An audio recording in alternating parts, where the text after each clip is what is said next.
Homem é brabo, homem é brabo. Vem cá, Zé, vem cá. Eu acho que todo mundo aqui em Riachuelo conhece a história desse cara aqui. Esse cara aqui é foda jogando.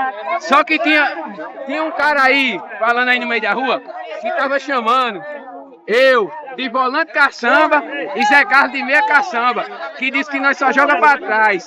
Eu terminei a competição com 5 gols, fiz 7, só que a arbitragem anulou 2. Fizesse quantos gols? 2. Assistência. O time da gente fez mais de 25 gols, não levou nenhum. Imagina se eu e ele não toca a bola só pra trás, se nós joga pra frente. Ia ser embaçado. Os gols da vitória foi seu, mas ninguém diz os passes quem foi, né? Se nós dois joga pra frente, ia ser embaçado, porque nós estávamos acabando os BDR. Disseram que nós estávamos acabando os BDR. Eu quero ver daqui pra frente o jogador chegar a 4-0, 40, correr igual a gente corre. Ei, eu vou falar com o Felipe Luiz pra levar vocês pro Flamengo. Não, Palmeiras, cara.